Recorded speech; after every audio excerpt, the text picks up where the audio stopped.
Hello বন্ধুরা, আমার food junky চ্যানেলে তোমাদের প্রত্যেককে স্বাগত জানাই।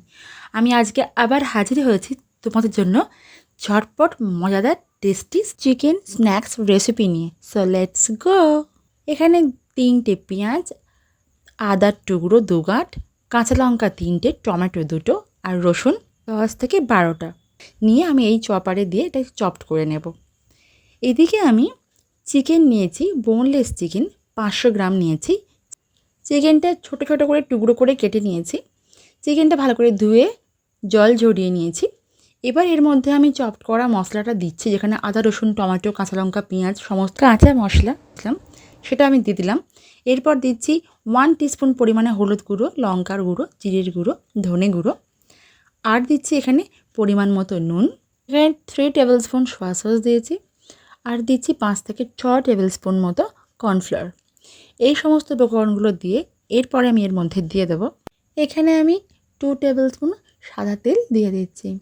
তোমরা চাইলে সাদা তেলের পরিবর্তে এখানে সর্ষের তেলও ব্যবহার করতে পারো। এখানে তারপরে দিচ্ছি একটা গোটা পাতিলেবুর রস, এর মধ্যে দিচ্ছি একটা ডিম।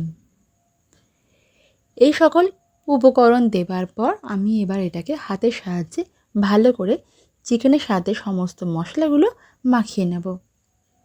তো বন্ধুরা, দেখতেই পাচ্ছ সমস্ত উপকরণ চিকেনের সাথে খুব ভালো করে মাখানো আমার কমপ্লিট। এবার আমি এই পর্যায়ে এটাকে ঢাকনা দিয়ে 15 মিনিটের জন্য ম্যারিনেটে রাখবো। তোমরা চাইলে এটাকে ফ্রিজেও রাখতে পারো। এদিকে একটা ফ্রাই প্যান নিয়েছি, সেখানে আমি পরিমাণে একটু বেশি তেল ব্যবহার করছি। আমি এখানে সাদা তেল নিয়েছি। তেলটা এখানে একটু গরম হতে দেব। গরম হয়ে গেলে আমি এবার এখানে একে একে ম্যারিনেট করা চিকেনের পিসগুলো দিয়ে দিচ্ছি।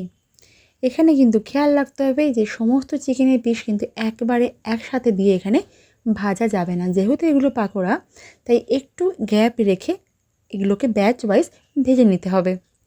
তোমরা দেখতেই পাচ্ছ সমস্ত চিকেনের পিসগুলো এক পিঠ অলরেডি গোল্ডেন কালার হয়েই গেছে। আমি এগুলো উল্টো পিঠটা ঘুরিয়ে দিচ্ছি। তোমরা চাইলে এটা পুরোপুরি ডুবো তেলে ভাজতে পারো, আমি এটা পুরো ডুবো তেলে ভাজিনি।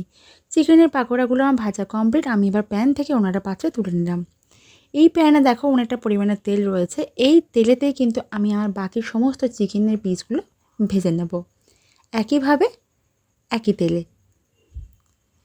সমস্ত চিকেন পাকোড়া ভাজা আমার কমপ্লিট। এটা এবার গরম গরম সার্ভ করার পালা। আমি এটা গরম গরম সার্ভ করেছি মেয়োনিজ আর টমেটো কেচাপ দিয়ে।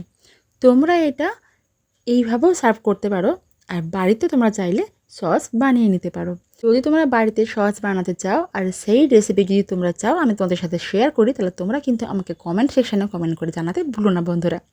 তো দেখতেই পেলে আজকে রান্নাটা চটজলদি 10 মিনিটে কীভাবে আমি বানালাম। তোমরা প্রত্যেক বাড়িতে বানিয়ে ফেলো আর আমাকে জানিয়ে দাও তোমাদের কেমন লেগেছে। তা বন্ধুরা, আমি আবার ফিরবো তোমাদের জন্য নেক্সট অন্য আরও মজাদার কোনো রেসিপি নিয়ে। আমার আজকের রেসিপি তোমাদের ভালো লেগে থাকলে বন্ধুরা প্লিজ আমাকে লাইক করে দিতে ভুলো না। আর আমার চ্যানেলের নতুন বন্ধুরা আমাকে সাবস্ক্রাইব করে বেল আইকনটা প্রেস করে দাও। তোমরা আমার চ্যানেলের রেসিপিগুলোকে প্রত্যেক বন্ধু ও পরিবারের সাথে শেয়ার করতে ভুলো না বন্ধুরা। আজকের পুরো রেসিপিটা দেখার জন্য অসংখ্য ধন্যবাদ বন্ধুরা। তোমরা সকলে ভালো থেকো, সুস্থ থেকো, আমার চ্যানেলের সাথে থাকো, নতুন নতুন রান্না করতে থাকো এবং খাওয়াতে থাকো। তাহলে আমার সঙ্গে আবার তোমাদের দেখা হচ্ছে নেক্সট অন্য আরও একটা কোনো রেসিপি নিয়ে। আজকের মতো টাটা বন্ধুরা।